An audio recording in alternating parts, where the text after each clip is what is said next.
What you jacking to, goat?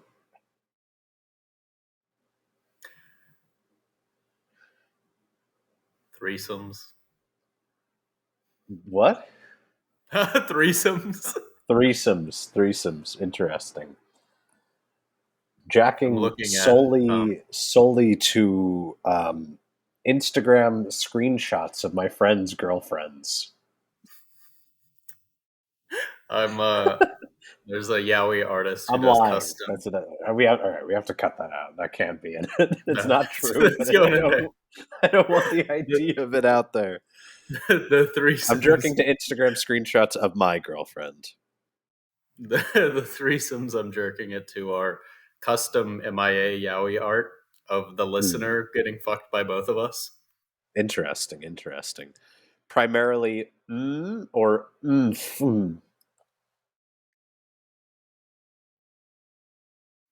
Probably mostly. I think 20%.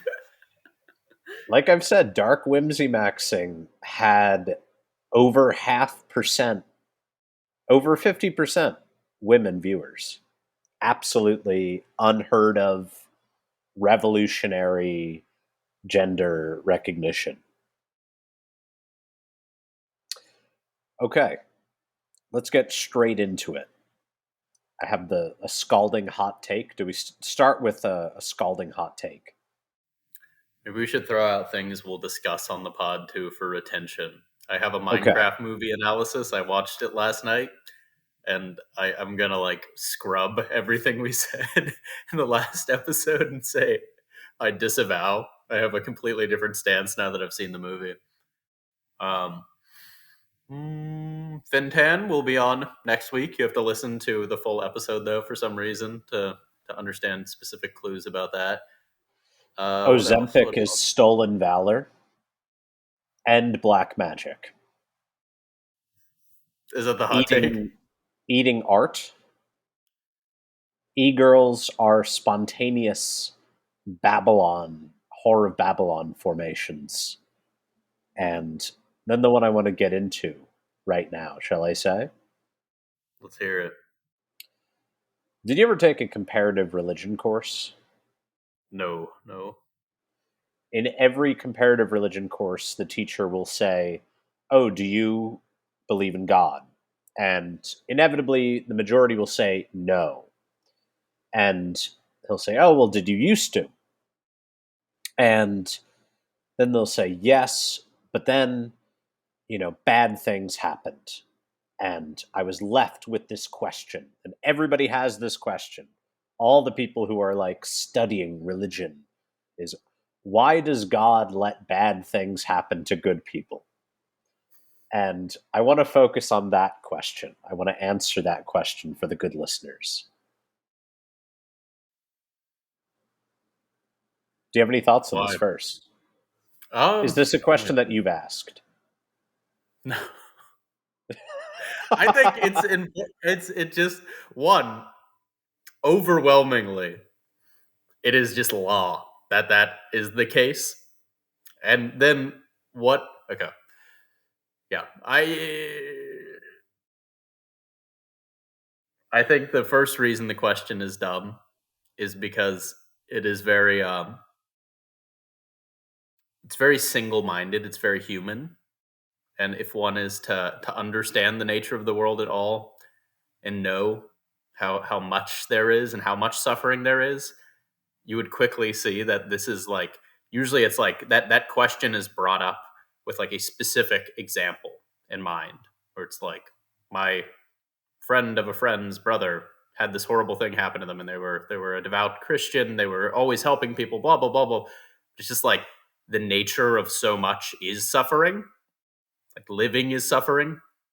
That No, I have not asked that question. I know it's You've already ascended. Yeah, fuck yeah. If you I ask that think question, you listen to this podcast, turn it off. turn it off, fool. But I'm going to explain. I'm going to explain it. You can ascend right now. God doesn't let bad things happen to good people. God does bad things to good. God is doing. It's an active. Like when you say it's law, it is law, but it is God actively maintaining the universe. And then I also think there's such an astonishing pride to say good people. Like you don't know. You don't know. Another thing, one of the major points that people say is like, well, how does a good God let bad things happen? And it's like, this is your fucking problem, man. You are forcing good on God. God is not, a subject of your morality. You moralize about the universe, and if you find the baseline state of reality to be displeasing and immoral, you are wrong. You are torturing yourself. This is what I've always found so bizarre about most religious people is like, why do you think that God made a universe where just about everything natural about you and about life is considered wrong? Why would God? That is what I find bizarre. I think the universe is perfect. I think the universe is exactly as God wants it. I think every baby that dies of starvation is willed by God. I think every good parent that dies in a car crash is willed by God. These are necessary and good events. Everything bad that happens to us is necessary and good. And if you moralize against the universe, you are moralizing against all. You are condemning yourself to torture. If you can see the pain and suffering of reality as good, as necessary, as part of a game, part of a show, it's like, oh, why why did the author make a bad thing happen to a character? Why would he do this? It's like, well, that's how you tell a story. That's what a story is.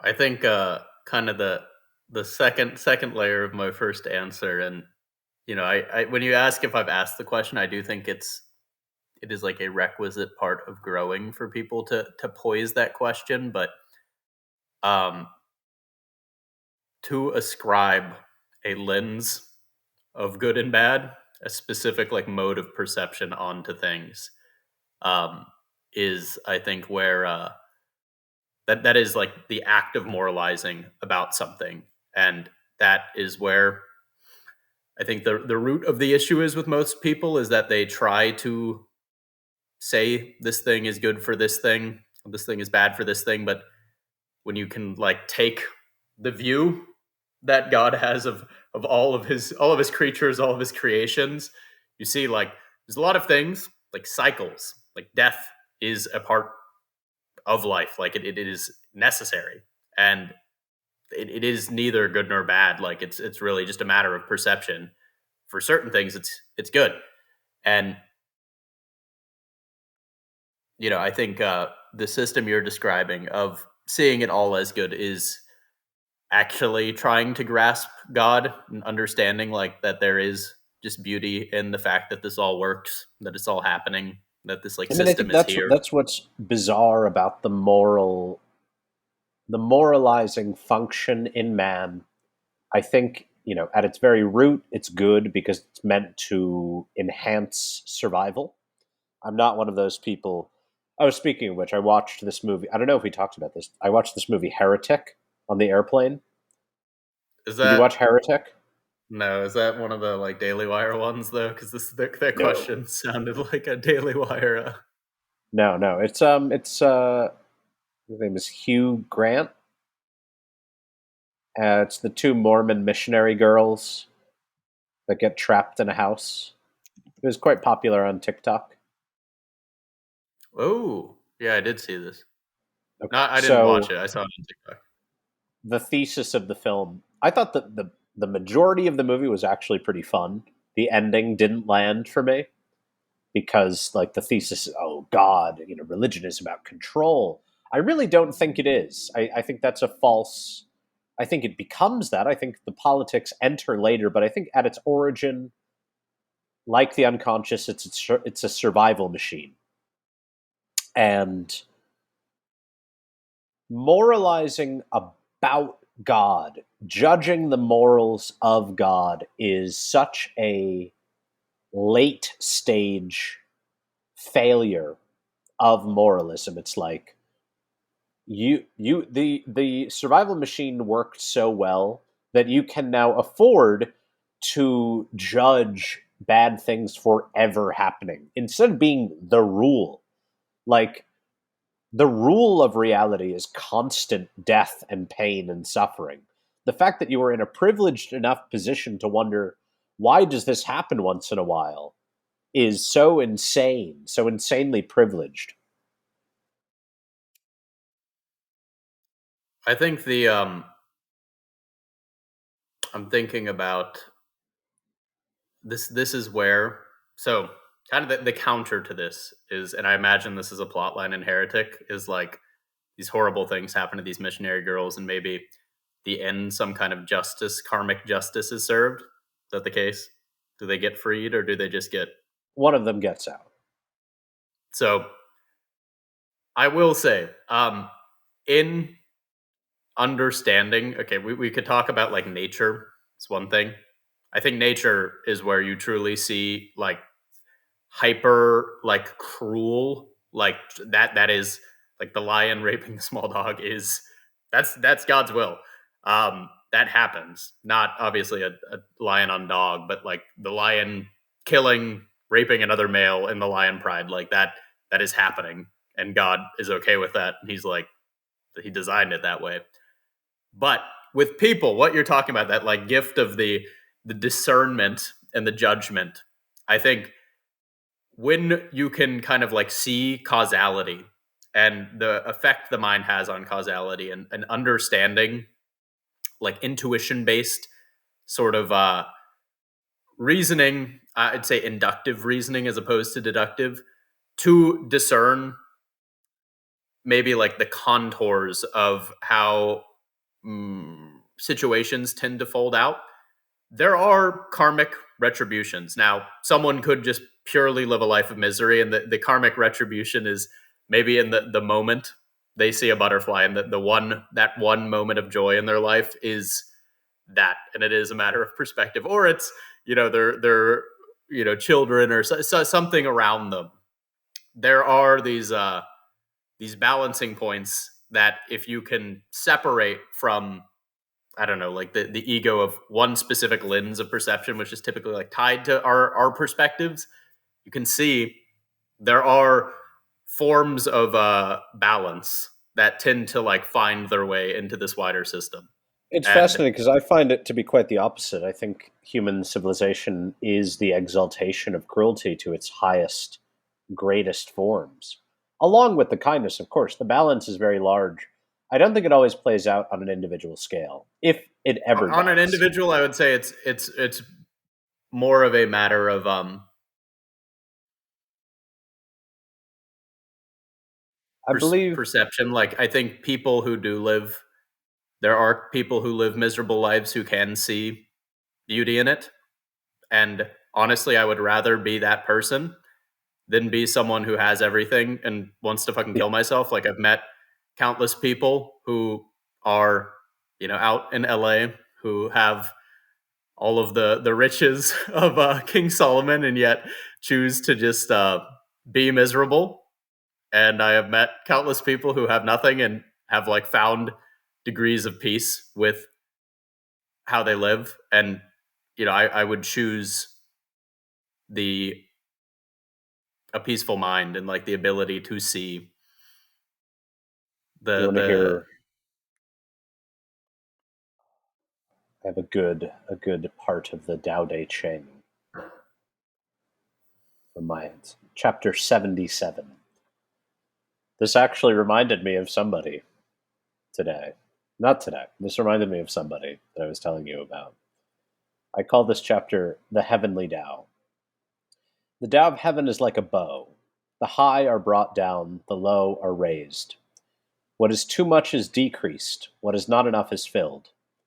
The Tao of heaven decreases excess and fills lack. This is not the way of man. They don't decrease excess, they offer it more. Who can offer more to all under heaven? only one with Tao.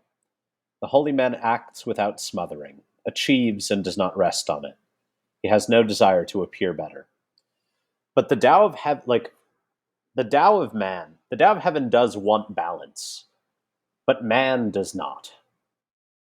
That's why I say man exalts cruelty and nature is the balanced thing. Like the cruelty of nature is always paid for. It's not excessive, other than in intelligent creatures. Like we've talked about, dolphins. You know they're intelligent because they're cruel. Monkeys, cats, otters, any animal that is exceeding in cruelty that plays with victims, that is intelligence. That is man. Do you think the sum of miserable lives? Okay, here's two questions in one. Number one, on average, how many people live like miserable, purely cruel lives, like in a percentage base across the population? And then two, of those percentage that do live that, if you put like a Gandhi in their shoes, could you live that life and be like, no, I have had the most beautiful life? 90%, if not more, are excessive cruelty and suffering. And do you think, And any sage could see the beauty in it. That is the point. okay, now on that individual level, the moments of happiness they do get in the slog, being able to maybe see a loved one get married, finding a dollar bill on the ground, sitting at the beach and having the sun hit your face. Do you think those moments where they do separate, their own perception notwithstanding, like we take them out of the occasion or out of the equation, do you think they there is more, or is it just that is what makes it so hard, is that those moments are so few for them that they choose to maybe prioritize in their view I the think that the bad job, or The Tao is perfectly equal. There's perfect equality of joy and suffering. It is just not evenly distributed in humans or in individual lives. If you are one with the Tao, you might actually be rejecting a lot of happiness, a lot of joy for the sake of Tao. Like if you took someone very well, like Buddha, this is what Buddha does. Buddha rejects, he's not achieving Tao, but it's fairly similar. You reject the great wealth and great power for the sake of balance. I guess let's talk about that other 10% then. How do you see this like joy for them manifesting? Is it ease of living? Is it like opportunity afforded to them? Is it like being born beautiful? Is it being um, All of born those sound of things. mind? All of those things. And in that distribution, do you see? And also, I will just preface us and everyone we know and everyone listening is in the 10%, just to clarify. We are in the 10% of the happiest, greatest, like we are in such a profoundly fortunate position. No matter how bad one thinks they have it, compared to the vast majority of human existence, it's astonishing how good we have it.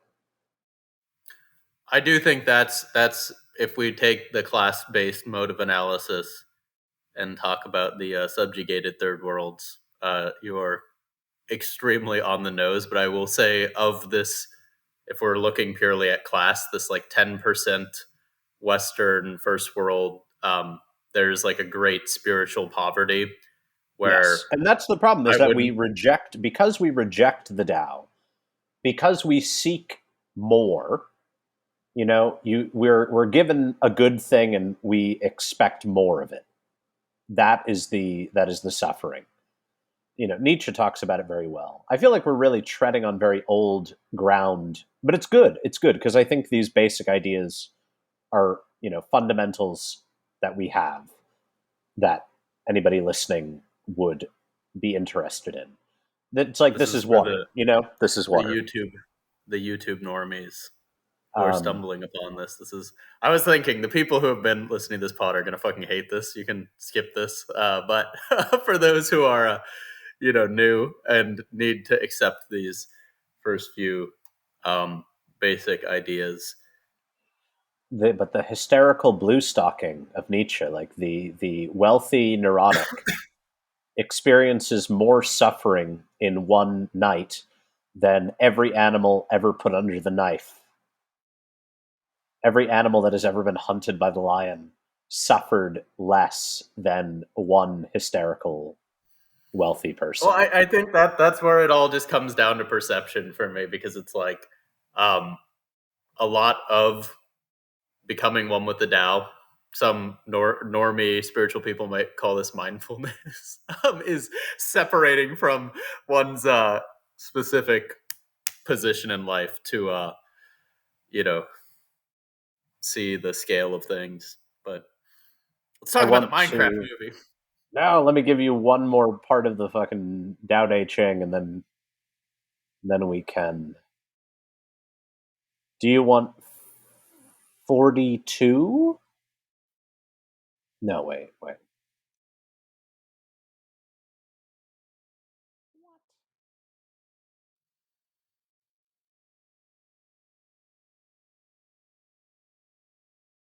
Okay. Chapter 20. The Stranger. Destroy learning and be without worry. Yes and yes. Each go their way. Good and evil. Each go their way. Men fear what they will fear. It's absurd. It has no end. Everybody does so well. Their life is a banquet. I alone am isolated, without a sign, a baby yet to smile. I don't belong here. Everybody has so much. I alone am without. What a fool am I. Everybody is so clear. I alone am clouded. Everybody is so curious. I alone am bored. Peace like an ocean. Stormy and without an end in sight. Everybody has their place. I alone am despised. I alone am a stranger to men, but I love to drink of the mother.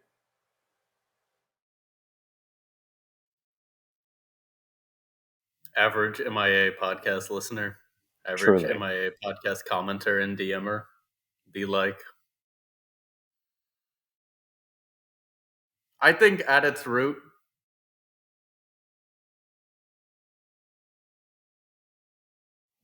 the aim, one of the core aims of the MIA is trying to have people live with the Tao and go and walk around and just feel happiness for their lives. If anything, not even happiness, just some sense of equanimity.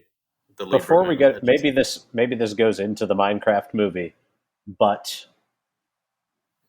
when in your life do you feel the most Tao? Because I have some funny ones. I guess when I'm doing my will, when I am not thinking, when I am just sometimes my will is acting upon my thoughts and writing them down, but even those are their actions ascribed to it. Um, Speaking, sharing, um, helping others, uh, just I don't know, filling my day. Not I think retreating. The before the internet, there was the mind, and the mind is a great vice for some people, myself included. Which is really what the Minecraft movie is. The way I'll speak about it, it is just the myth of the internet, and it actually has, I think, a good ending. I think it is a story of Tom Thumb, and I think it actually has a Minotaur, and it has different archetypes. It says Is I Pig quite enjoyed it. Chungus the Minotaur? No. Big Chungus is hmm, he's like a satyr. He's just like a uh he's like a satyr who's maybe like would rather sit and drink wine and hang than even play tricks on people. I see the He Tao has a in very high pitched puddles. voice. Say that again. I see the Tao in puddles Hmm. in still water. All right, tell me, tell me of tell me of Minecraft. I think Minecraft the game is Tao. Minecraft the game is super Tao. It's like one of the great Tao works of art, and it's very telling when people like to destroy versus build, or They talk. just Yeah, vibe in it. there is actually a line in there, and I'm curious about your thoughts about this. It's like one of the more important lines in the film, where it's like Steve, which is Jack Black's character, says, um, "It's much easier to destroy than build. That's why so many people choose to do it over building." And the main antagonist is a evil pig witch who she tried to do a dance for an audition or like a talent show and was rejected. And now she despises creativity. Pearl. So she's trying to take over the metaphorical internet and destroy all creativity and make it all um, like greed and like lust. And, you know, it, it, I will say at first I was off put by the movie as I got into it. I think it's written in a very TikTokified way. I will agree with that analysis. I think it's Jack Black does a really good job. Obviously, if you've seen Tenacious D or any of his old movies, he's like extremely entertaining and he's well suited for a TikTokified script. And he is able to take lines and like there's probably 8,000 sound bites in that film if you knew what you were doing marketing wise that you could take. And he stole the show absolutely. I think Jason Momoa's character was amusing. He played the Minotaur. He's like poised after Andrew Tate or Doctor Disrespect. It's basically like old gamer, very like machismo, fucking like cool car. He's kind of like ran out of money, becomes a mentor, like life mentor, where he's like, I want every young boy should have a fragrance, and he's like, he's called the Garbage Man. That's his nickname, but he is basically one of the core characters who goes into the internet with the prodigal Tom Thumb son, who is like at first he is just an autistic child, like a precocious autistic child, goes into the Minecraft world, the internet. He is, at first like welcomed, and he's like, "You're so special here. Everything's good." And then naturally, like there's the Nether, which is like the evil, like we're gonna we're gonna make you despise your body, and you're gonna become an autismo alien boy. Um, Throughout the story of it, though, um, he chooses to leave at the end, and he convinces, let's say the Moloch character, which I would say Steve is a little bit more of Moloch in this case, or maybe like a Tom Thumb who went in before him. He convinces him to leave as well, and I thought it had a sweet ending in that they choose the real world. They choose to like go face the struggle of that as opposed to like the comfy, very like autistic, colorful version. Obviously, I think the Tao of Minecraft was kind of raped a little bit to put the hero cycle on top of it. Like, it just, you know, it's hard. It's hard to do these kinds of movies, and I think they did it in a way that was relatively non offensive to me. And there was no chicken jockey. Unfortunately, I tried to film it, but no one got up and screamed it. There were some like rowdy kids at the beginning, but relatively, I honestly I thought I had a migraine the whole time also, so maybe that affected my lens here. But I thought it was good. I thought it was like I'd give it like a 7.5, 8 out of 10, just decent. I think the game was already ruined when they made it have a narrative ending. Yeah, yeah. That I I mean, what do a think mistake. that was something How as I when did you watched it. first play Minecraft? I think I've said before that's one of the few video games that I have played. When did you do you remember when you first played it? I think I was 14. I played most of video games for the first time when I was 14. So this was a bit over a decade ago. So it was And already out. The game was out. the game was out, but they're like the stuff they have added since then is innumerable. And there's a lot of stuff in this.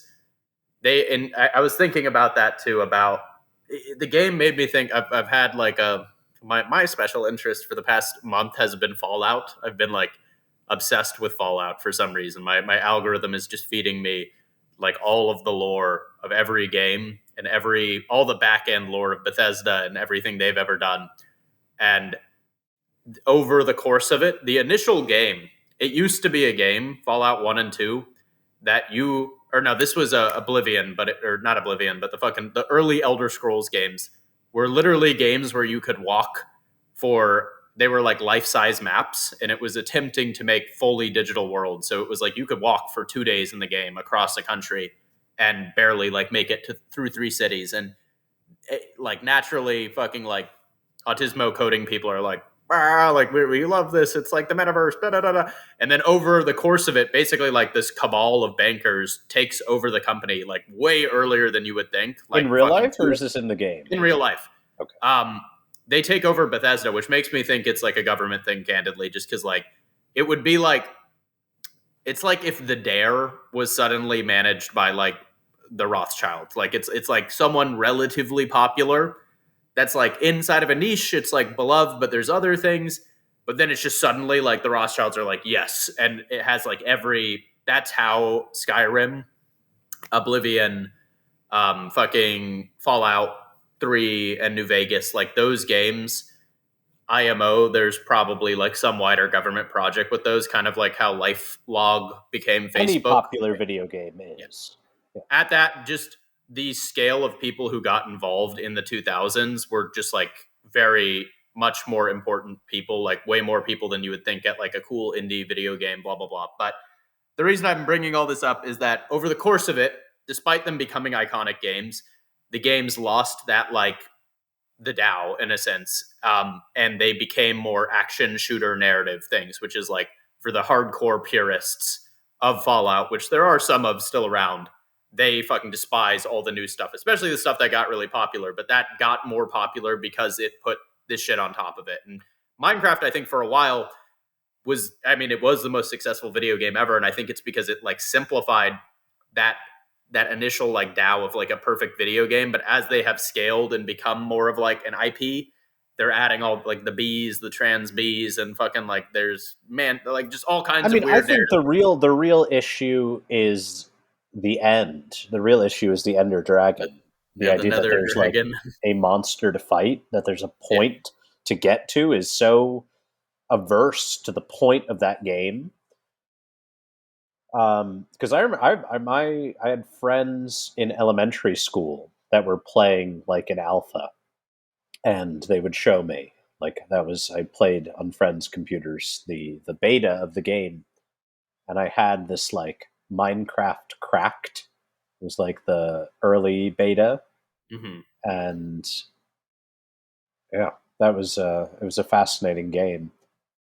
And Was when how it's long, when simple, was the Ender Dragon introduced? before like I remember when Endermen came out, I think they were the first thing, and then but it might have been in the same. I have no idea, but it was before the official game got released. The official game, I think, always had the dragon. Um, then So has it always had an end game? from its official release, yes, after beta, I believe.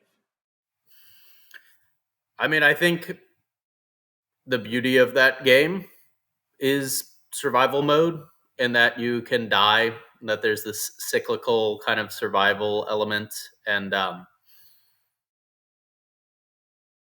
think it's like the perfect game for autistic people. I mean, I think it's the best approximation of Legos. You know,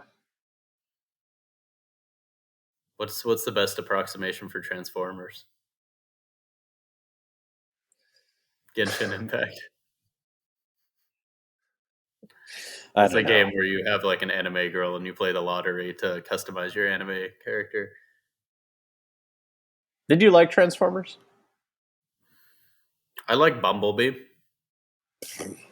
Are you joking? The fucking best character was so clearly Starscream. Which let me look at what Starscream looked like. Is he He's the purple? Jet. He's the conniving eunuch.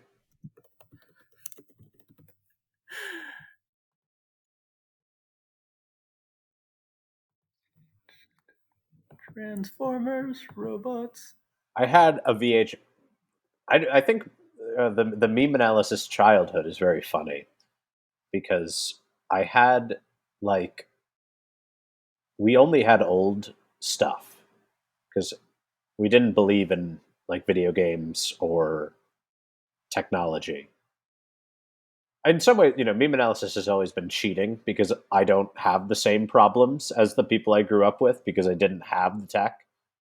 But we had a VCR, and I would get tapes at yard sales. So that's how I watched Transformers because I had a tape of Transformers where they're like stealing the cubes, the energy cubes. I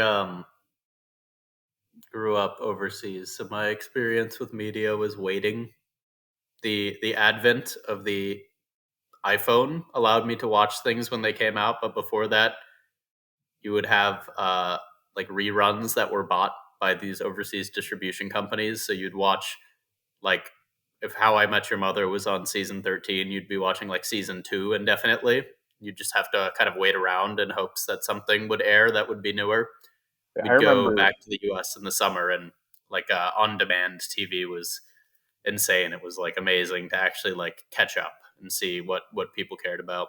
my cousin like bought me an iPod, or no, he worked at the dumps. He like found me an iPod and an iPod Touch, and I would go to the library to use my iPod Touch, and I would watch Clerks animated on YouTube because I grew up in the town where Clerks was filmed, so that was like what I was interested in.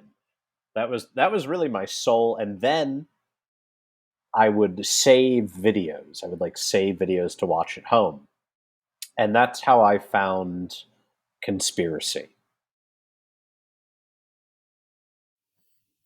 I think most of my technology interactions, my older brother had an iPhone or not an iPhone, iPod, so I'd watch Weird Al Yankovic music videos on there, and I would watch like I would watch that Lost. on my grandfather's computer. I would watch Weird Al videos. Then I feel like I feel very privileged for my circumstance because I got to I was fairly limited by tech up to the age of 14, and I just had did a bunch of like kid things. Like I started a comic book business with my friend, and we would go door to door in our compound, and we would try to sell comic books. We had kind of Did like you mass did you meet produced. Dakota? You never met my friend Dakota? I don't think so. Marley met Dakota. Joe met the Dark Brothers. Know Dakota. Dakota was like my best, best, best friend from 6 to 11, and he like took his family like took they were my neighbors. They like took me in. He was much older, and they were like super trad. They were very traditional people. Like no television, no other than like Leave It to Beaver. Um, and they wouldn't watch Father Knows Best because it depicted the father as silly. Like they were really, really trad, really old, old days trad. But they like taught me so much about life, um, and like a real boyish youth, which I think we both have.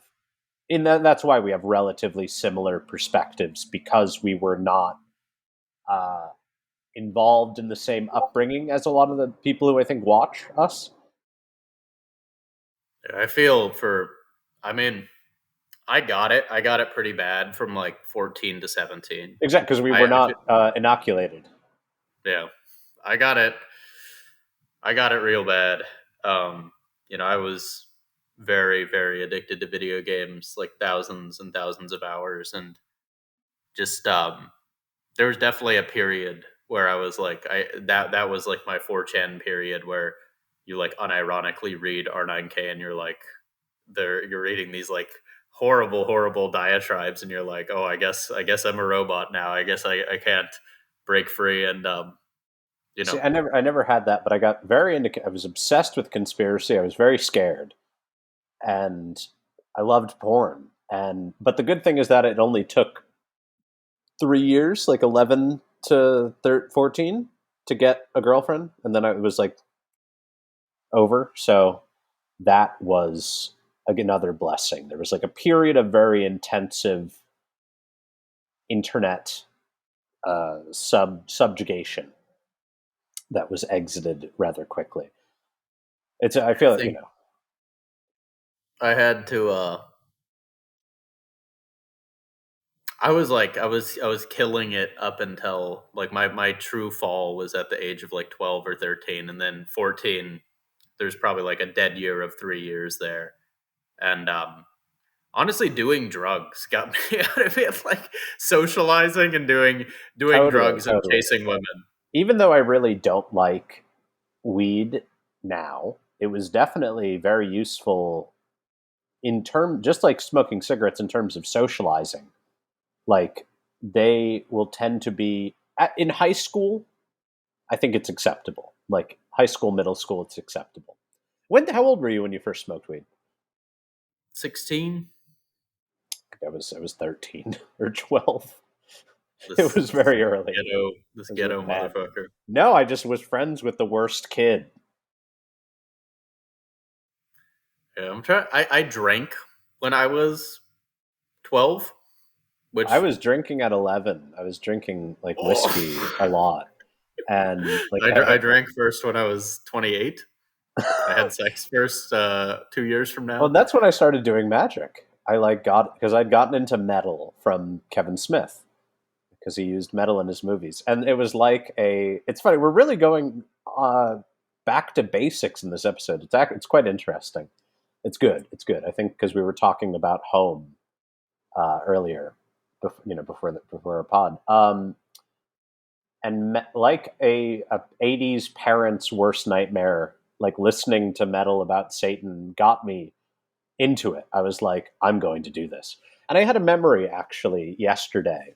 Ava and I were watching a really old astrology video, and this guy was like showing off software, astrology software. And I was like, oh my God, when I was like 9, I went to the library. I used to have an old laptop that I'd been given for Christmas when I was like 6, and I never had any use for it.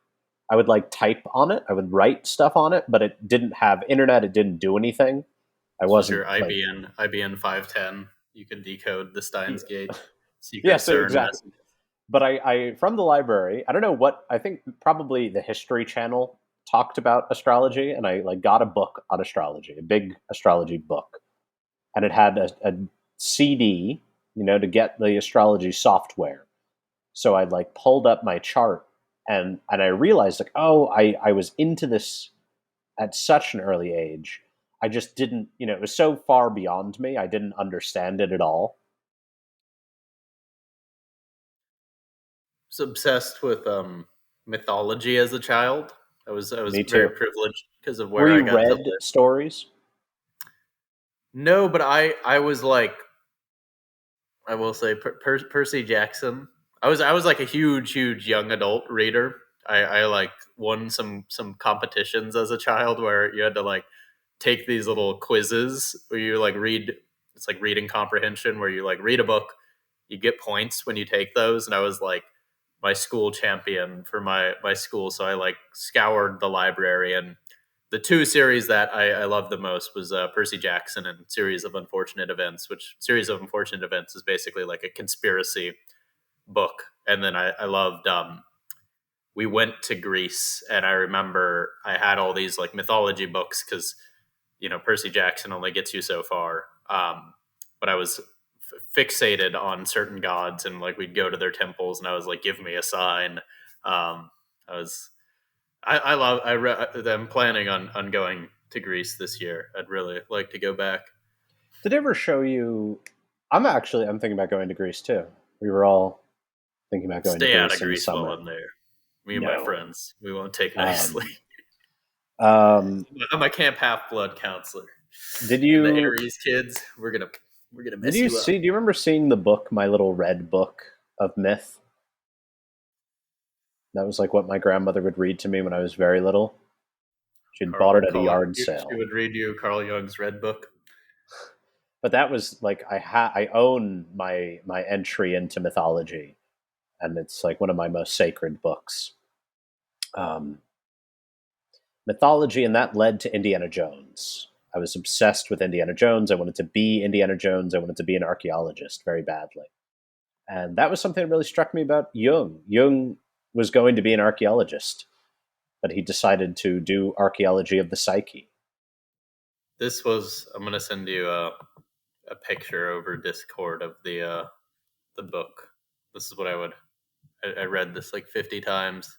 And then I think when I was like 9 or 10, I saw King Tut. I saw the exhibition at the Metropolitan, and that was really striking. And I got these books of language.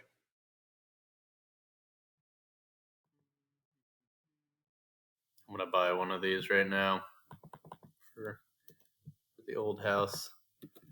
Da, da, da. What All right. other? You sent a bunch of pictures. Let's talk about some trendy Yeah, that's stuff. what I was just about to say, but let's move on. Ozempic. Ozempic.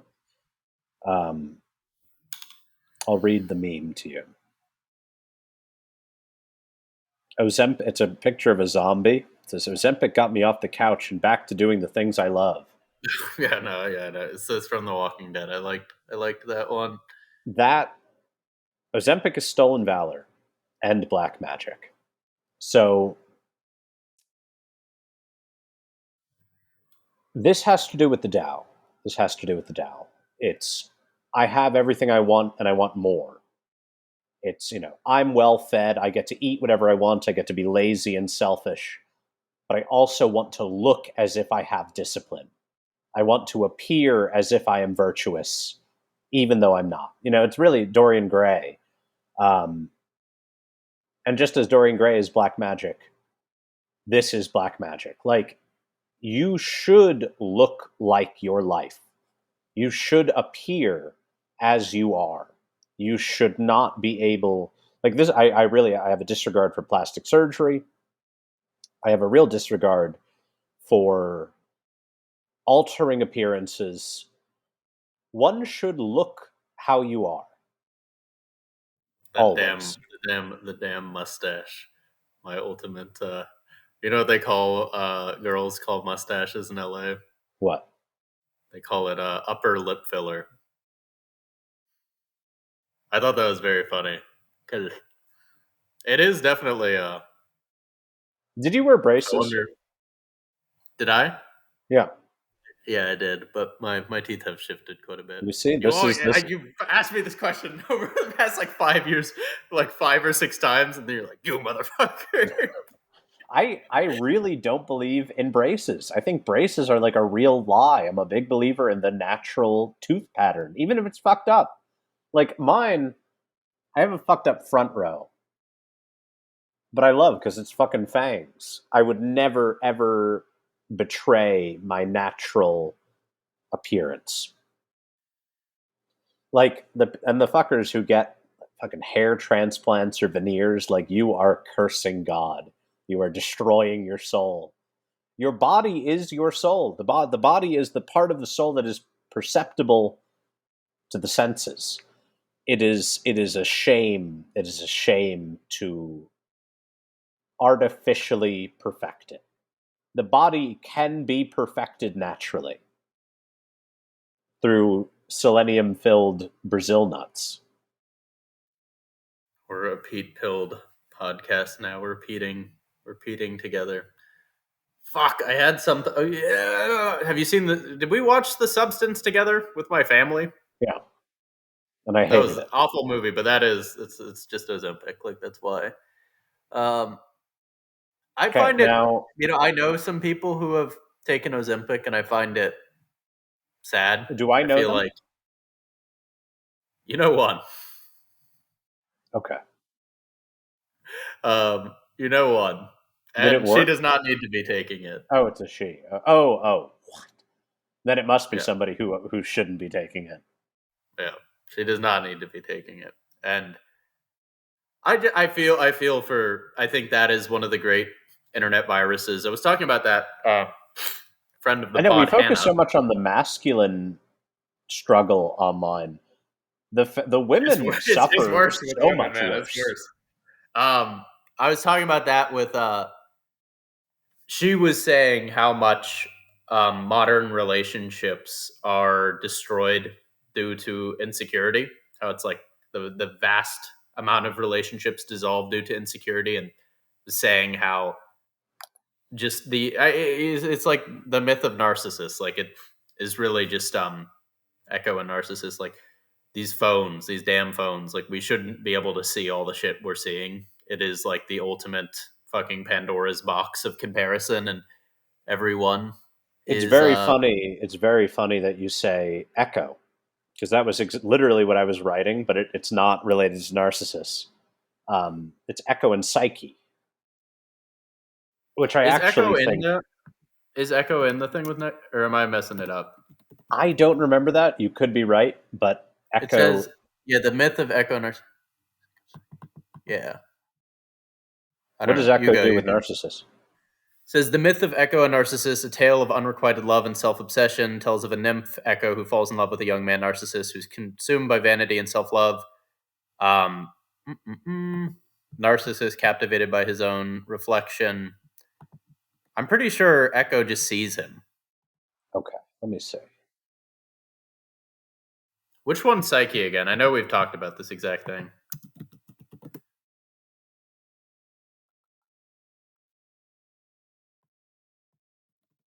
Oh, I'm thinking of Eros and Psyche. This is the same thing. When I I was wrong. I was wrong about I called them Adonai when they're like Eloi. They're called Eloi. I was calling them the name of God. This man, this I man, know. ultimate sued. You need to Ultimate get a suit. mustache. You need to start driving a hot rod and going to Canyon Coffee and get some patchwork tattoos. I'm like one. I'm Silver Lake male You're maxing on this. I have no patchwork tattoos. I do not live never. in LA or in a Silver Lake or Echo Park. I saw such a good TikTok that's like to me the summation of the Silver Lake male meme, where it's just like they're not even making a joke anymore. It's just I live in Silver Lake. I touch children, and all my friends and I touch and molest children. That's it. There's like no, they're not even trying to be like, oh, I do this, I do this. It's like no, we are all just pedophiles. All right, I was wrong. I was thinking about Eros, not Echo. Eros and Psyche. But that gets at what I think is the fundamental of the digital animus. This myth, the I think Narcissus and Echo, and Eros and Psyche are the kind of key elements to the woman's internet experience. And so Cupid and Psyche. Psyche does not see Cupid, does not look upon Eros. She only hears his voice and falls in love with his voice. And this is the nature of the digital animus. I think the digital animus, like, do you remember we talked about this with Corpse Husband years ago? Yeah. Like Yes. the voice of the man is the attractive thing. The digital animus is a voice. whereas the digital anima is undoubtedly a face. I Yeah, as you were speaking of this, I remembered your idea for the speaking app, and I'm just thinking about how you're like, I want it because I'd kill on it, but the reality is it would be full of these like this specific archetype. If you're a terminally online person like myself, you would know it. But they're these guys who people will comment on their videos and do the robot emoji. It's like guys who lower their voices and they do the um I just woke up. Sorry, my voice is. It's like, for some reason, it's disproportionately Asian dudes too. It's like they call it the Valorant accent is part of it, where it's like there's a whole culture of dating for normies that's like Valorant, Boba, ABG world stuff, and I love it because I love finding those guys. And then there's like a black version too where they do the Pop Smoke voice. If you know who Pop Smoke is, he was an artist who passed away who was like kind of immortalized akin to many of the artists who pass away. Um, but he had a very deep voice. So then there's all these people who are like doing their best to do a Pop Smoke impersonation, and I find that to be, The voicelet. I will say I think something that does not exist that is a funny male insecurity that we could push is something that lowers your voice, like some. I mean, actually no, now that I'm thinking about it, there's no shade, we're very pro trans pod, but the voice insecurity is something I know is big in the trans community as people change gender. So there probably are things like voice training and stuff like that, but a mass consumable You normie. should be able to like trade between dudes with voicelet voices with You could rent a guy's trans voice women for your with Discord deep. date. Yeah, you should be able to switch voices. Mhm. It's a voice economy. A voice economy. It's like I mean I everyone will in chat. say I think that the voice, like at least for me, because I do think a lot about, I don't know, I'm short, I'm Tom Thumb, and if you judged by the red pill, I would not pull the way I do. Like my voice disproportionately is the attracting thing. I think here's what we got to do. I think the high pitched voice would pull too.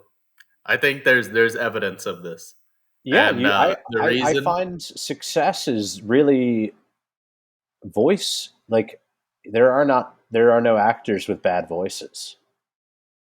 I think we should do like go on Omegle. This could be a John Pellick MIA member quest, but we go on Omegle. You dress like Tom Thumb. You're like, and we do. We see what archetype pulls the most. I think that's a great idea. I agree. This is the problem. This is the problem where I'm going to have to disagree. Any archetype can pull. If you are That's what fully, I'm actually yeah, getting at is but that's the problem. The mismatching is the problem. yeah, yeah. I'm not understanding one's archetype and trying to be something you're not. That is frankly where most that's like when someone's like, "Oh, you need to peacock." It's like the guy who should not be wearing a purple feathered coat is now being asked to wear a purple. Um, but I do think voice matters, but I think it's really just like I I mean, hate I to think say it, your personality and the voice, like the eyes, is a true window to the soul, the breath, the movement of air, the natural song. Or at least I find voice when I'm attracted to a woman. A voice is really important to me. I do think the voice prompts, having been on the apps before, that's always a good sell if you put your voice on there. Women especially because a good voice can carry. All right, It now shows. let's I talk think about it's just speech eating. patterns to show so much about a person. There are people who speak with zero conviction and people who speak in a manner that's just like you can tell nothing's going on. Bro Then speaks sometimes without bro speaks without conviction. get him, get him, boys. Um, I'm gonna grab another drink, and then I want to talk about eating paintings. All right, we're gonna pause for one moment. We're All right, we're drinking resuming. ultra fantasy ruby red monster. Oh, I Is was it showing my drink earlier, but it's absolutely disgusting. I got this at the gym. It's a what Jocko flavor Willing is it? orange flavored. It has got to be one of the worst energy drinks I've ever had. Jocko Willing. He's like a marine guy, just kind of like David I Goggins. He like fucking know yells at who people. Jocko is. You know who Jocko is? Of course, He's the lion. he's a lion. Who wins in a fight, Frank Booth or Jocko? Frank Booth, any Frank day of Booth the or week. David Goggins and Jocko? Frank Booth. Frank Frank Booth has no Booth. qualms. Frank Booth versus Andrew Tate. Frank Booth. You don't think pro kickboxer? What about both of the Tate brothers? And they have their scooters. The only person who could beat Frank Booth is Bob, and they would just be friends. What about fucking a Tom Thumb like Kyle McLaughlin, a Exactly. It takes exploratory a boy, Tom Thumb. It takes a Tom Thumb. The only one that could do it. the Minecraft protagonist could kill Frank Booth, Yes. the little autistic kid. Also, Um, there's like this thing. Man, this is gonna sound really stupid, but it's a marketing scheme. There's a guy, Technoblade, Minecraft YouTuber, died. I don't know all the details. A lot of people were upset. A lot of people loved him. He's like his icon was a pig with a crown on it, and they're like, there's a scene which is like homage to him in the Minecraft movie, and everyone says the male protagonist came up with that idea. Something in watching that, I'm like, he didn't. That was the marketing team, and they just said it for good publicity because like just something about how that film was executed told me, I don't know. It's just my hot take, but I sniffed it. I'm saying it. But eating paintings, Drake, eating paintings. William Um, Blake, and the fucking dragon. yes. So let's start. I'm going to be honest. For a true listener, we might have talked about this years ago. There's a We have. possibility. Have Yeah. we? Okay. Well, we're going to talk about it again. It's been long enough. This is something that's probably obvious to people who have watched all of my videos. I like to talk about the same things because I'm always learning something new about them. So, okay. Oh, fuck. Did I not send you the Maurice Sendak one? There we go. Okay. Once, this is Maurice Sendak, author of Where the Wild Things Are. I went to an exhibition of his at the Met a couple years ago. Fantastic. Fantastic. His illustrations of Mozart, like he designed one of the um, performances of the Magic Flute. Astonishingly beautiful. Okay. Once a little boy sent me a charming card with a little drawing on it. I loved it. I answer all my children's letters, sometimes very hastily, but this one I lingered over. I sent him a card and I drew a picture of a wild thing on it. I wrote, "Dear Jim, I loved your card." Then I got a letter back from his mother and she said, "Jim loved your card so much he ate it." That to me was one of the highest compliments I've ever received. He didn't care that it was an original Maurice Sendak drawing or anything. He saw it, he loved it, he ate it. This is a profound truth. And if you've seen Red Dragon, you know that this is something the Tooth Fairy does. The Tooth Fairy believes he is the Red Dragon, and he goes to the Tate, I think. I don't know where, somewhere, and he eats the Red Dragon. He eats a lithograph of the Red Dragon. Or no, Blake was doing some. I wouldn't call it a lithograph. It's a print, but it was a special type of print that Blake invented. based on the instructions of his ghost brother. Um, then did you saw the Demi Lovato meme? Yeah. Like Did whenever I get someone eat angry, I that too? chew on this picture of Demi Lovato. Um, and then this brings us to this thing that I saw in a great book on printing, where in the old days they would make like little prints of Christ that you would eat. Many amulets were eaten, like abracadabra. You would eat this. You would like have a piece of paper with the RX symbol, like the medicine symbol RX, and you would eat it. And that was medicine. I mean, it makes me think of was this one of the pictures you sent also, like taking acid with Yeah. a symbol on it Acid, to the affect. images on acid are this motif. This is making me think of a gay meme called Poot Lovato. That is a it is an image of Demi Lovato. It was like something in the lighting made her look very crazy, and then people would like alter it very slightly, and it became this like recurrent ominous character. I'll show you a picture of Poot. Uh, this is this is Poot Lovato, and um, it makes me think being memeified, becoming a meme, is sort of like getting swallowed by the internet, which is like a Totally, type of totally. honor that is misunderstood, and often like the attempts to control said swallowing is very it'll cause them to spit you back up.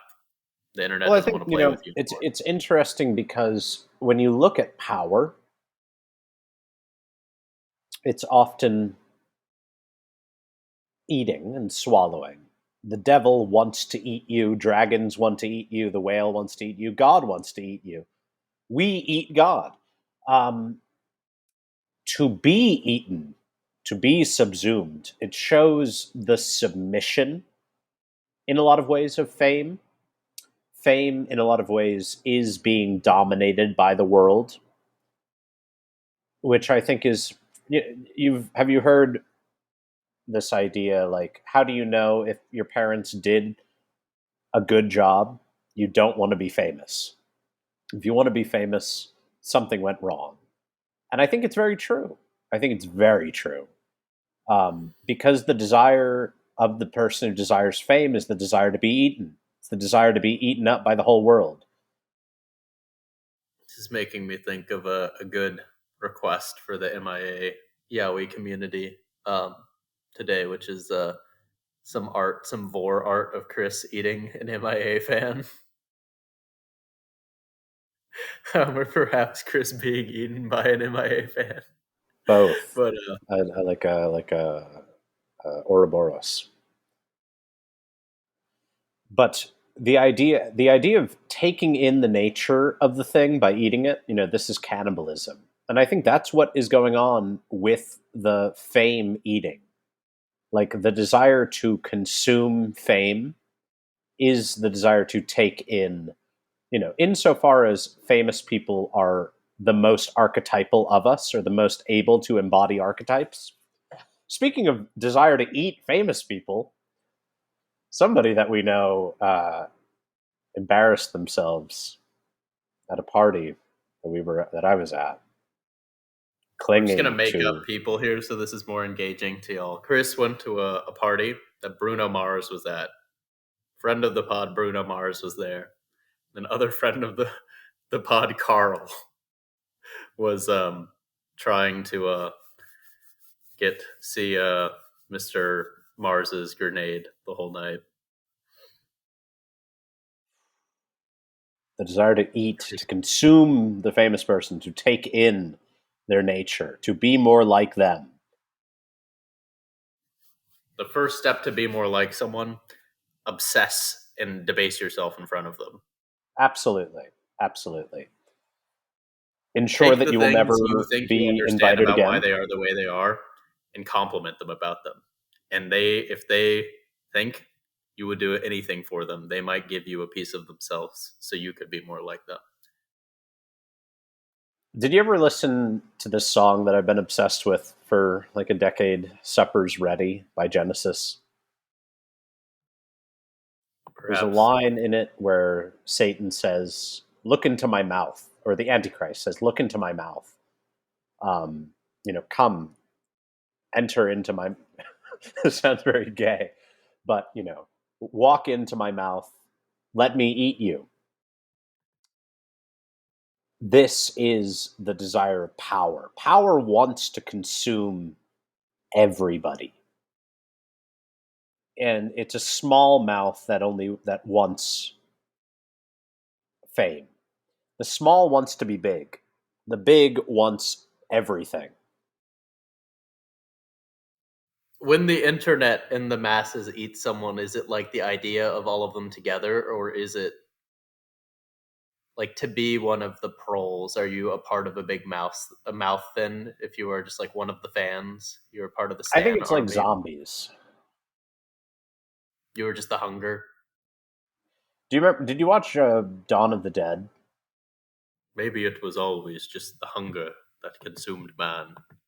Did It's you watch like the original after the Dawn of the zombie Dead? apocalypse is over, we're looking over the wall of dead corpses. Perhaps it was always just a hunger that is within man. There's a famous Um, scene I where it's watched like, Shaun of the Dead. I don't know if I've seen Dawn of the Dead. there's a famous I don't scene. think The I have. soldier is getting eaten. He's getting ripped apart, and he says, "Choke on it, choke on it." It's good.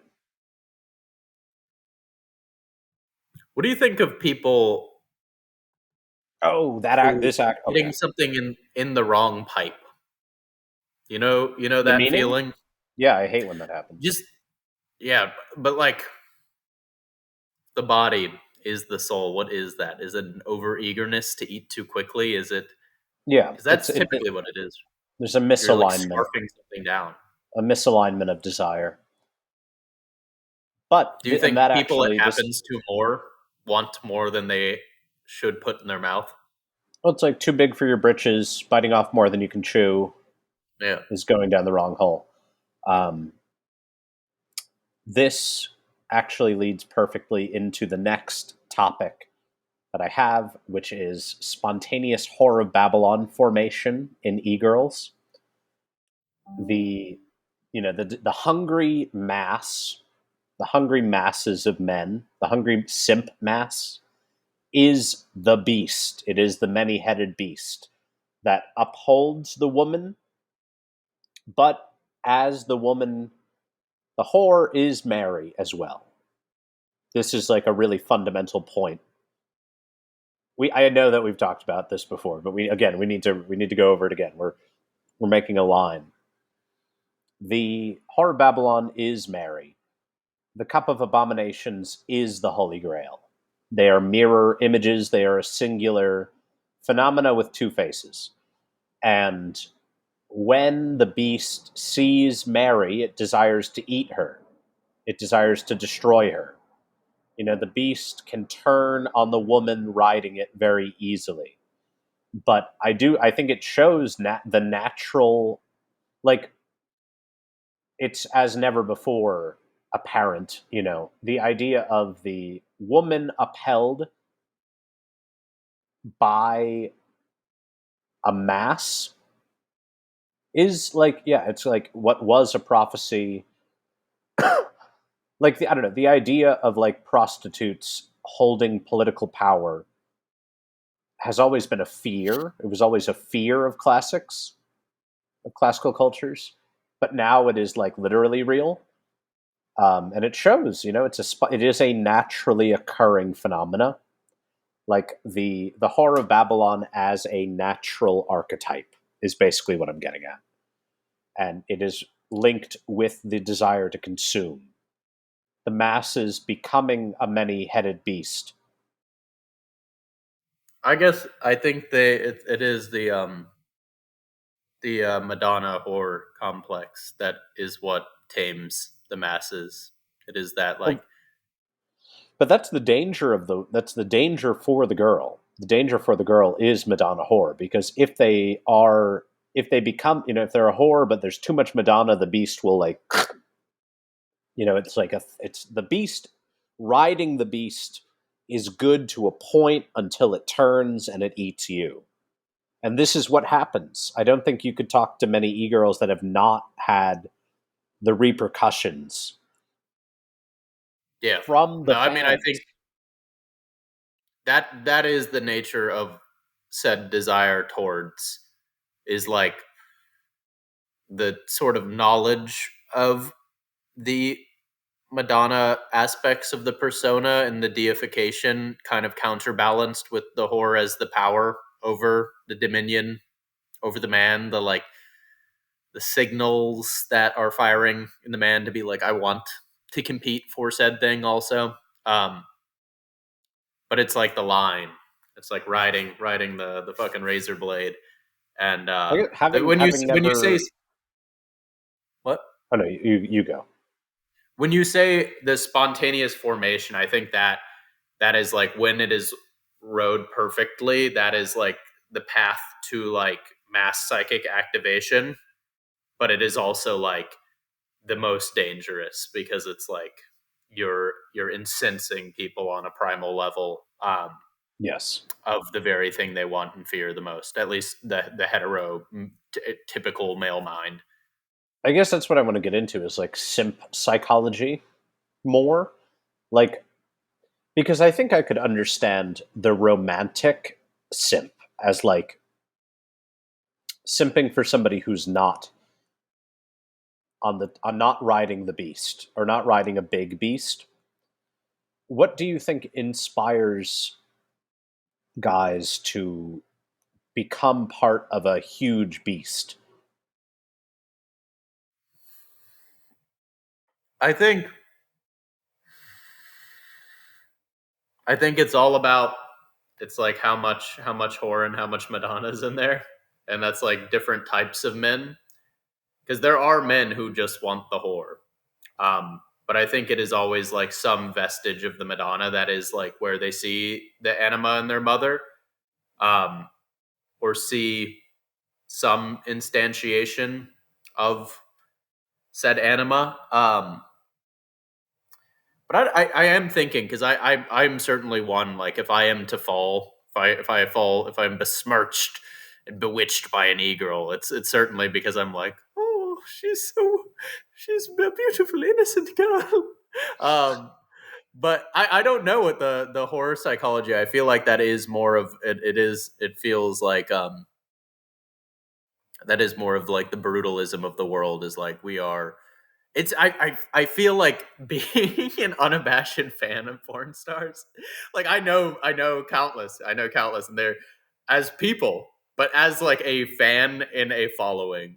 But I'm not really a fan of many things. But as a fan in a following, it does feel like it is more of like we are brutish savages. Like I want to like gangbang this entity. Like that's what the followings of porn stars feel like. Because like why? But it's some combo constantly of like, I don't know. What do you You think? know what's funny? Do you know how there's like some porn stars that will like do lotteries to fuck fans and stuff? A lot of those are faked, from what I That's what I'm saying. understand. That's what I'm But saying. yes, Like that as like hope, or like the idea that like, oh, if you I mean if you that is absolutely the fantasy of like one of the power dynamics. If we're talking about this dichotomy of the horror and the Madonna, one of the power dynamics that is pulled upon is this like the male thinking like maybe I'm the one who it'll be different for. Like they literally the I content love that reading exemplifies this. DMs like that. Um, And then you like being people posted people like posted us up with who a girl, act. being like, babe, can I read the sim DMs, and just like laughing. I love reading simp Yeah, DMs. I think that's I I'm cruel. I'm a cruel, wicked man. but okay, the fuck a fan contest. I think Should we hold one? whoever writes the most horrid DM. Whoever Damn, writes the I had most beautiful something. poem. I was right on the edge there. It was something with hmm, it'll come back to me. Keep talking about shit. If Keep you write talking a about beautiful poem to us, there's a lottery, poem lottery. Um, we're talking about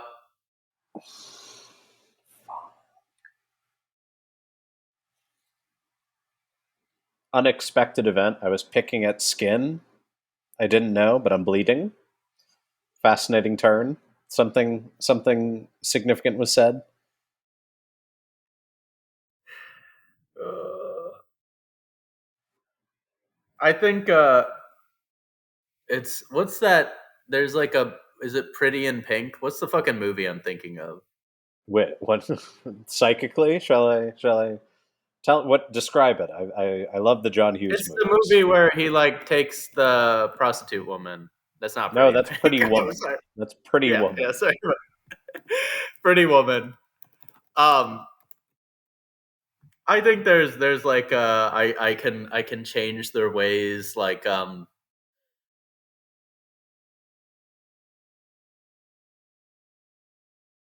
I will say I've been thinking a lot about AI in this domain, having known countless people who are at the cutting edges of these industries.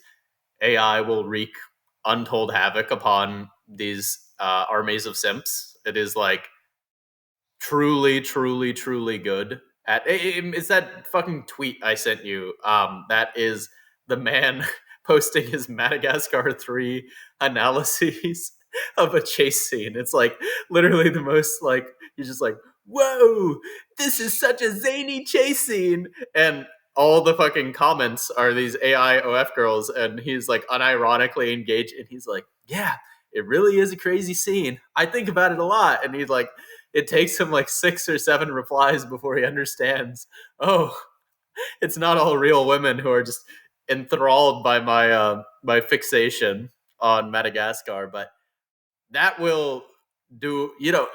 If men fall for friend of the pod Sabrina Nicole is she claims, I don't know if this is true. I believe it's true in some sense. It was true a few years ago that she was the most used catfish photo in the world. She's a very pretty girl, and people take her face. Like Indian scammers will pretend to be Sabrina. They will DM people, and this this was like a 10-year ago version of this IMO. Like the 10 years post with AI. If people were already falling for that, how good AI is at spoofing these like little checks that people have built up psychic defense online to be. Just imagine being a boomer and you're just getting fucking inundated with these chatbots that are just trying to extract money from you and are like learning off of everything it's crazy. We're in a crazy time.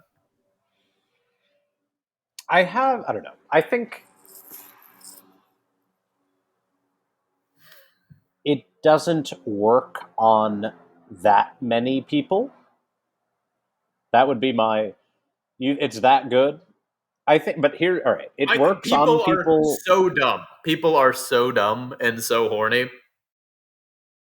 The average male life is so lonely and full of rejection that How if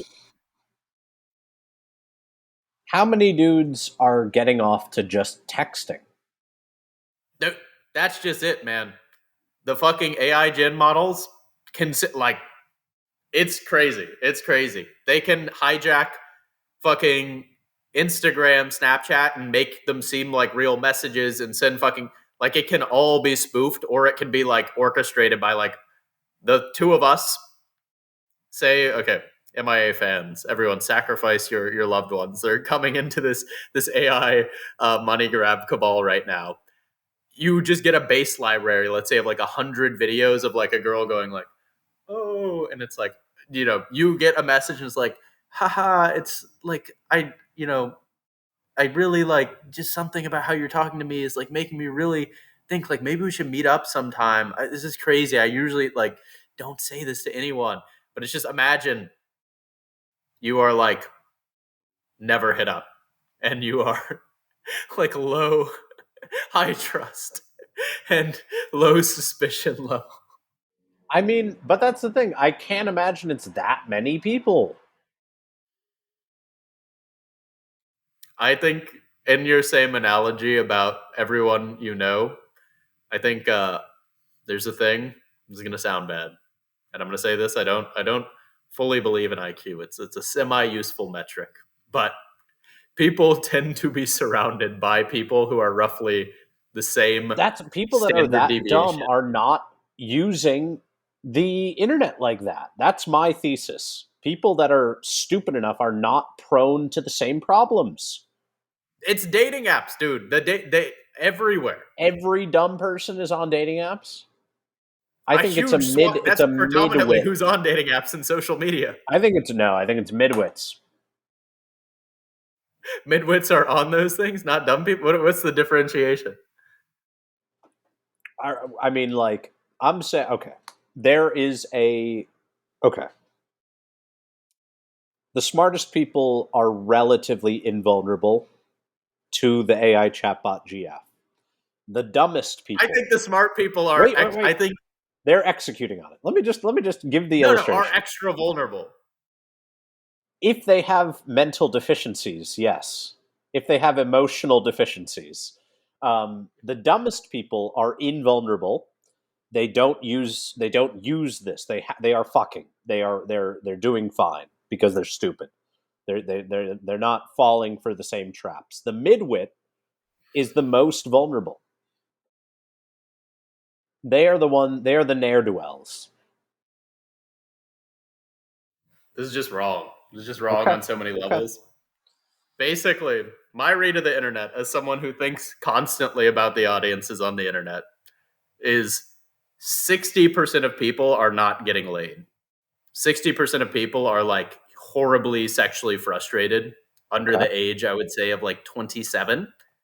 Then the based boomers and everyone older, not to say even just like the millennial generations, like all the older people who are like, you could show them a fucking AI cat driving a car and it's like a GTA clip with a fucking the driver is like Obama and he's half cat. And they'll be like, whoa, Wow. what model car is that? Unironically, the average old person cannot distinguish like like a GTA graphics.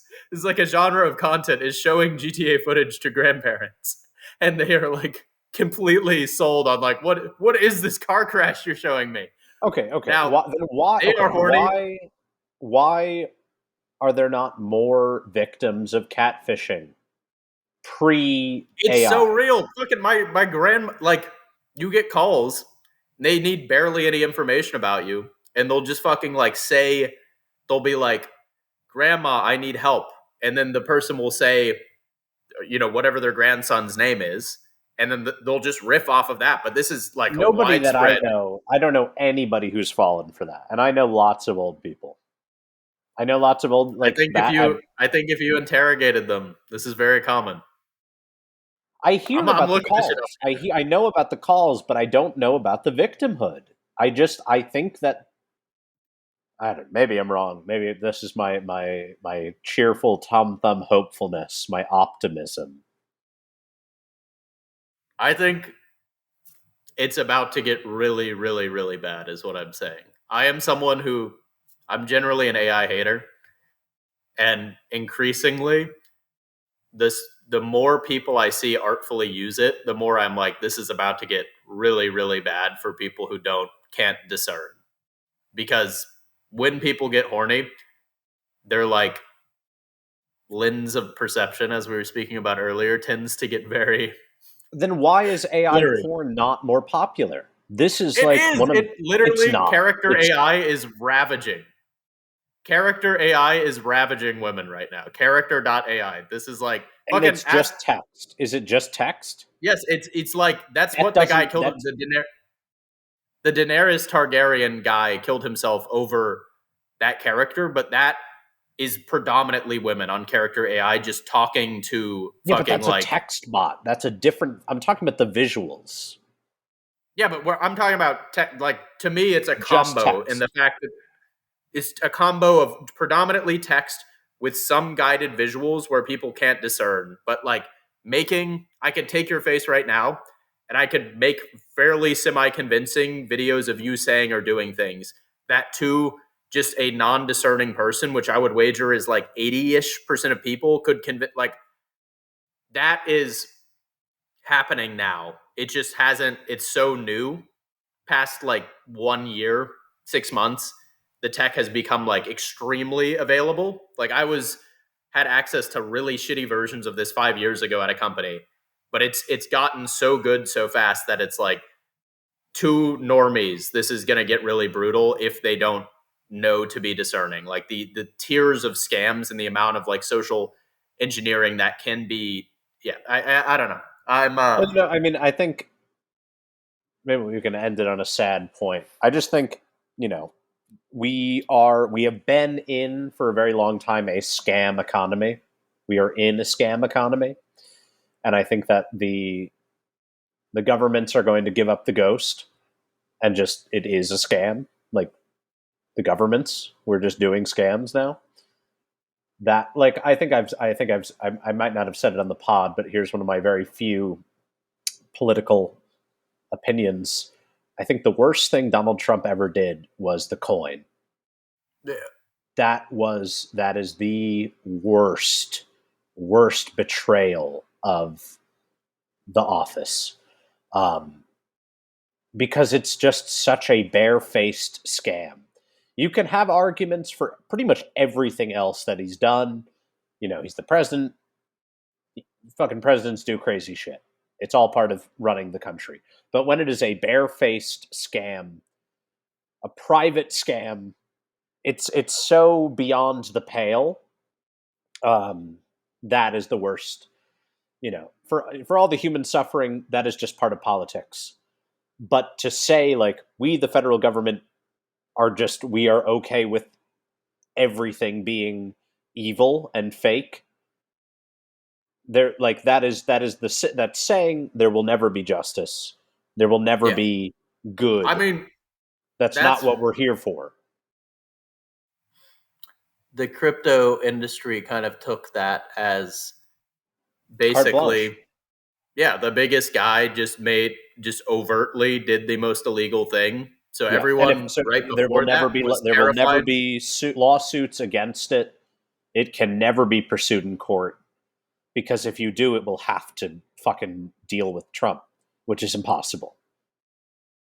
I Crypto think it does scammers make are me think what will happen 3 years from now if there is any lashback, because I do think the crypto stuff in particular is really bad. But egregious. I would say this is like a Pluto, um, Aquarius, yeah, Pluto Aquarius thing where it's absolutely. just like crime is legal and the Yes, yeah. yes. I'm Crime stealing is this legal. from fucking Coffeezilla. That's like his thing now. Is just like this the tier of scams. I think we're at the beginning of it, and the biggest crypto hack in the world, I think it was called the Bybit exchange, and it was done by North Korean hackers. But like the tier, this is the shit, and this is like the internet Gotterdammer. I'm saying it Gotterdammerung. This is one of your theories. I think will definitely come true. Is just like a mass everything online will be exposed, largely because at the end of the day, these are all systems that are run by humans, and generally speaking, we're going to get to a point where hackers have every tool at their disposal to trick any human under the sun. And because we know these like highest esteemed entities, be they the CIA, the government, whatever, are constantly making these like asinine decisions, and it's kind of like this the blankets being lifted up, and we used to think there were like true dark machinations under there, and it's like no, like huge portion of this is incompetency. I think like this was something I was talking about with my brother, but like there was a healthcare, I think it's you, not the fucking Luigi Mangione one, but it was one of these basically got hacked, and it's something like 60% of the social security numbers and names in the US are like leaked. And that's just there. You forever cannot take that away. And I know there's these apps that claim to do it, and I'm sure maybe there's some credence to their MO, but generally speaking, I think we're at the beginning of this, and we're about to see over the next long while some of the most undermining of authority things you are ever going to see done by like fucking 23-year-olds who are on Discord calls laughing maniacally at the chaos they're evoking upon the internet and the world. Yes, we're going to get our revolution. It's like Mr. Robot. And it looks like scam world. It looks like I've said this for years. The future looks like a road where every single sign is lying.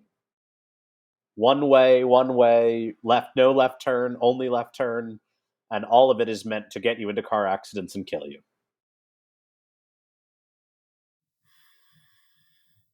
Then they have those like capitalistic fucking emergency care centers that will heal you on the side of the Yeah, they road. will they will then steal your wallet and kill you.